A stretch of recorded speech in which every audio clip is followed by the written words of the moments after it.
you're making him work.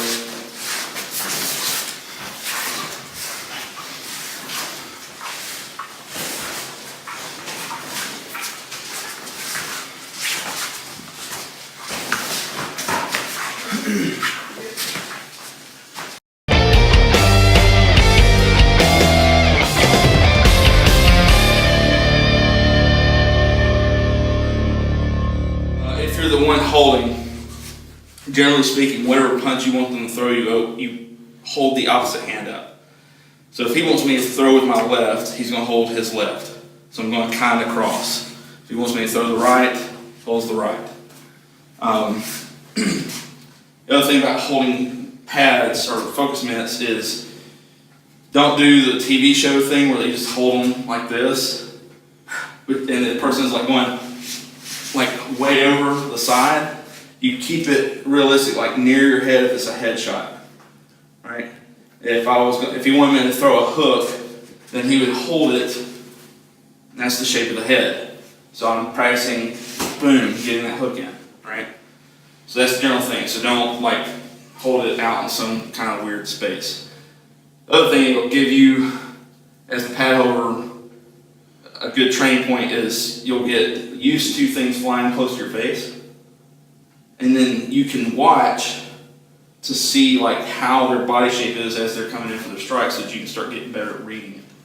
So if someone throws a punch, you know it's coming, you can avoid it.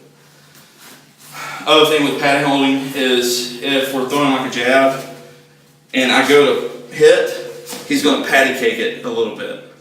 So he's just going to give me a little meet me, basically. So I can feel a little bit of resistance or substance in it. If he just holds it like static like that, and I punch, it feels limp, right? So I don't want that. The reason you patty cake is to get the sense that you're actually hitting meat, right? You're hitting flesh. You know, his body has mass. I feel that pushback, right? So you want to, pop it a little bit, wherever punch is being thrown. Everybody tracking so far? Okay, so let's say we're in such a distance that either we're confined by the environment that I can't get a lot of distance, or I've got him backed up, and I'm getting that range where maybe I don't want to go and like check the space and step through and hit. And I just need to hit, pop, real fast. So for a jab, he shows me the one he wants. So if I'm in a left forward stance, shows me that. Hands are up, chin is down, shoulders slightly shrugs. I want my chin below my shoulder line. Because when I throw my punch, on this side, my shoulder protects my jaw, and on this side, my hand protects my jaw. That way, if there's a shot coming around, I don't get hit in the jaw and get knocked out.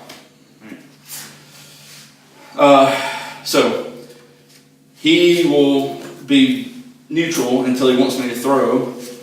He shows it to me, I react, and throw my shot. So with the jab, just hold it up once. Take a small step forward, other foot tracks with you, and you throw this one out and come right back. And then after that, you move however you need to move. Right? So we're here, and I may start to move this side, he can track with me. So he can move too, like, let's say I show him the jab he throws, or cross, or whatever. Oh, here, sorry, since you're left-handed. So boom, he does that. I might move into his space, so now he's learning, okay, get out of the way and reorient so I can hit this guy some more. Because it might be in real life that he threw a jab at me, and I checked it or parried it or I caught, got hit with it, and next thing I'm thinking is I'm going to hit him back, and so he moves out of the way. So he's getting used to throw a shot, throw some shots, move. You've probably heard the boxing term stick and move, stick and move. Stick and move. Because the shots are coming back at you. Does that make sense? Okay, so play with the jab a little bit. Exhale on the hit. Right? And then maybe I move around and he moves too. So eventually we want to get where both of us are moving, measuring distance. And then he can call out, jab, jab.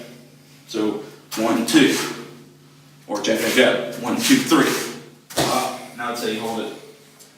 That way I get used to hitting the target where it's going to be, and you get used to seeing something coming toward your face. We'll do a drill in a second where that gets closer. So a little bit of a step in on the forward leg, and then the back leg catches up, but it digs in so that the hip can turn, right? I need the hip to turn so I can develop or deliver power, right? So, and this comes back. So you can do this as like a 1-2. Typically, like in boxing, they say if they call out 1, it's a jab. They call out 2, it's a cross. They call out 3, it's a hook. They call out 4, it's uppercut. Right? Or he can just call what he wants. Right? He'll call it. That's like you get in the habit of seeing certain shapes with the mitts, so he doesn't have to call as much. So if he shows something like this, like a box, yeah, like here. So then it's like, okay, that's a cross, hook. So I start to recognize shapes. If he did something like, this, 2 and 1, oh, that made us a knee or a front kick. Right? So he shows me jab cross, which would be okay, and he can call it before he shows it, so he can be like jab cross, boom, and that next one's coming right away. It's not like, okay, 1, 2. Alright? Sometimes you'll throw the cross by itself, but a good practice is the timing. And again, he's trying to keep these kind of close. So, and again, so 1, 2, change. Or 1, 2, change. Okay. So you hit, you move. Generally speaking, it's going to be easier, like if you're initiating here, you're throwing, you keep that momentum going, so you either come off to the side that way, or come off to the side that way. Because going in, boom, boom, and then backing up is hard to fight the momentum. The other problem is, if you back up a straight line, he's going to punch you. Alright, so boom, boom, angle. Or boom, boom, angle. Somehow. Just get off his 12 o'clock. Questions? Remember to breathe.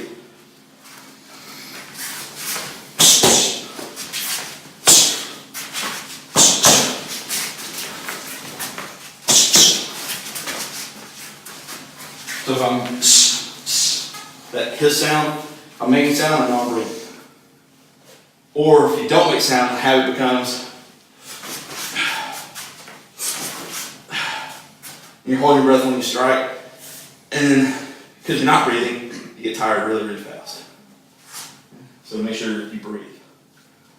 Questions? Hit, move, hit, move. Sometimes he'll do like what he showed. He showed a jab, boom. Just jab, boom.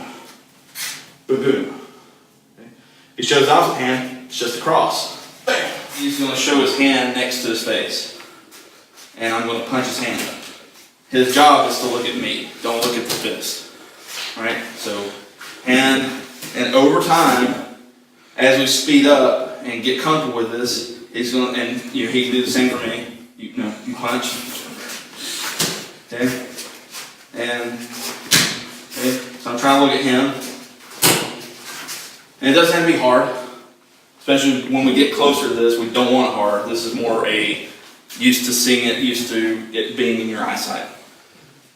So if you show me, I'm just touching, right?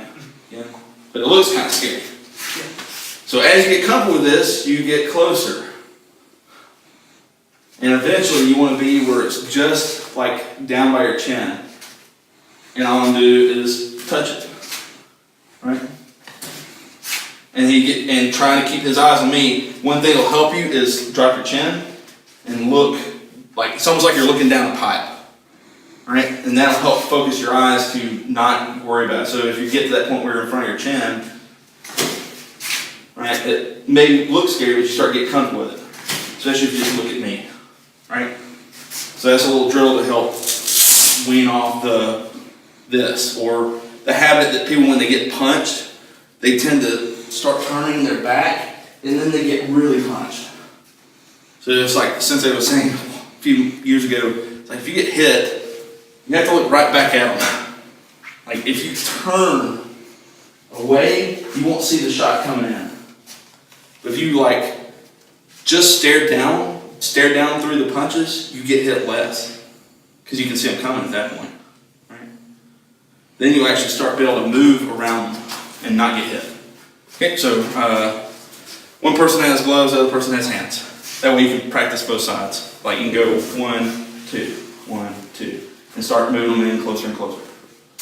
But it's just to the touch. We're not like punching through, because this isn't going to stop a hard punch. This is just to get used to, okay, I'm not closing my eyes every time they send the fist in. Get out of this. We're confident in staring down the punches, right? You start to turn when pressure gets really on, you'll turn more, right? So like, even if you're somewhat confident here, when it's real, you're going to be a little less confident. This will also teach you some range. You know, if you're kind of here, you still got, you know, this much to avoid the punch. Like if you, for some reason, weren't aware enough to move your feet, you just had to move your head, you know, and to not get hit. But don't move your head because you're panicking, right? That's the goal of this, is to get used to things flying in your face and not panicking. You know, you could take it at another level where you have, let me grab one. Probably won't do this tonight, because I guess this, you consider this an advanced version of this. Is, so a good stance, no hand, and I'm going to touch your forehead, right? So right, where he's got a lot of speed coming at him and just getting touched, and no headache or anything, doesn't hurt. But then it's like, oh, because there's still probably a little bit of fear that I get sloppy and I misjudge and I drop a little bit, and then that speed, whether I'm trying to back off the power or not, will hurt him a little bit, cause him a little pain. Probably won't break his nose. But that's the idea. Like you have to get comfortable staring down the middle of it, right? If you can do that, then all the movement to avoid the punch becomes easy.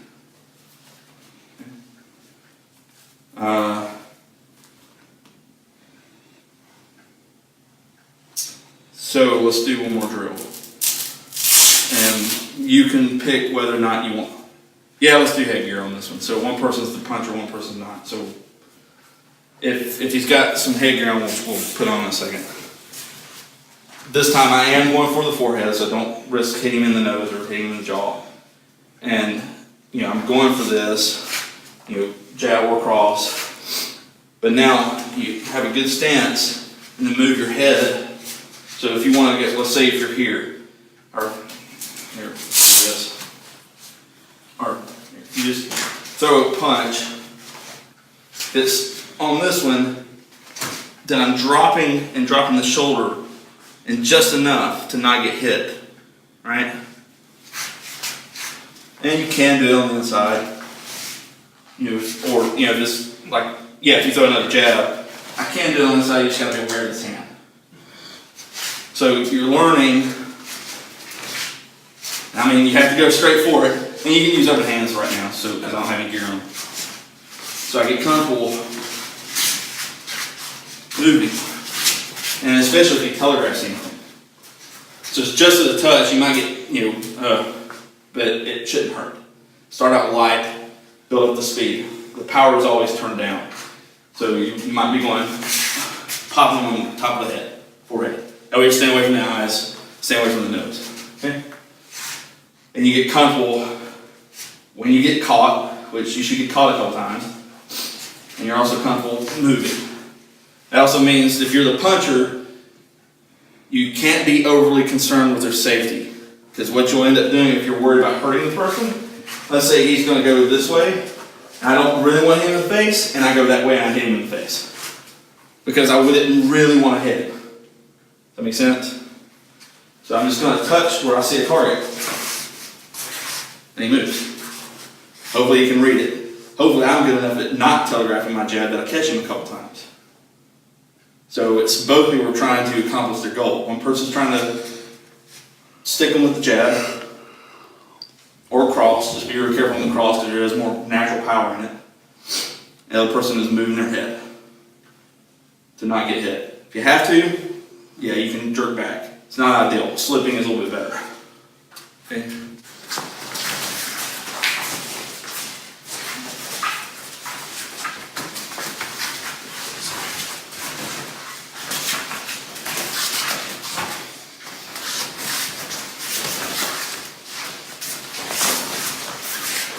Nice, making him work.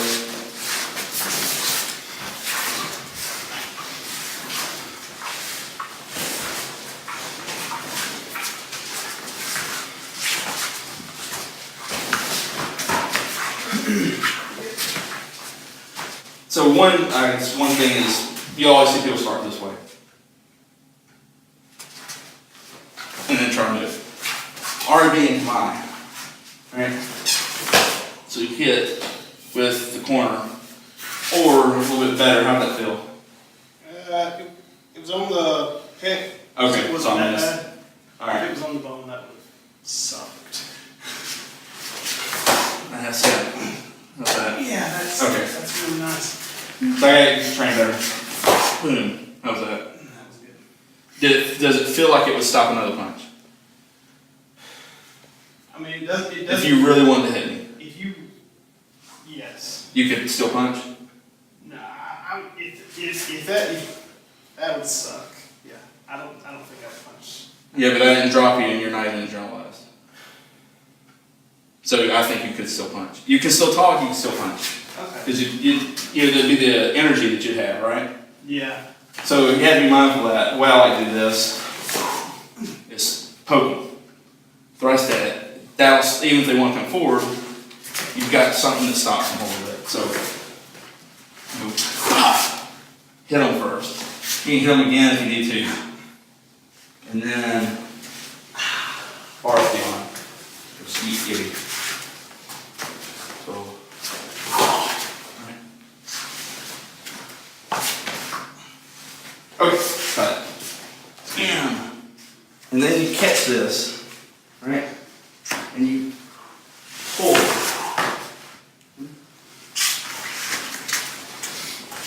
So, right?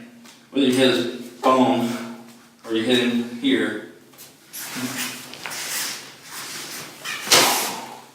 right? Pull. So rather than like having it in and then stepping this way, you have it, boom, and you pull everything, and it stays locked up. If you want to get nasty about it, do it one-handed.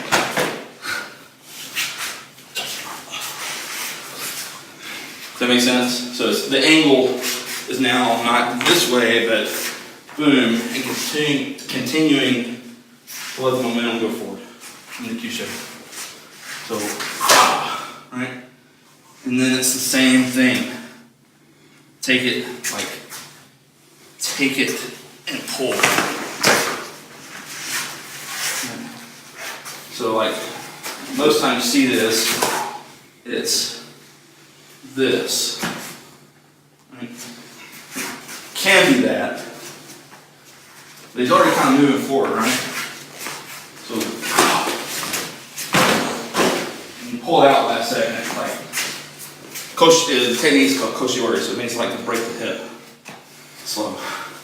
So, as you go, like, you leave this in here and let his hip break on it. Right, that's one way to have him, or it's like on the bone near the hip bone or in the ribs. So sometimes I'll land on, like roll up a little bit. Sometimes I'll land on it this way, and then you hold them that way. Okay, see, hold. Is that the arm or the? Yeah, that's all. It's arm if he puts his hips down. Right. So, yeah, it's slipping out now.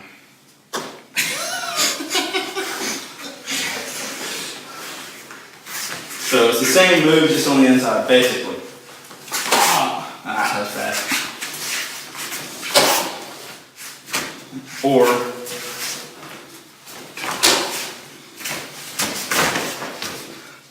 just pull it out as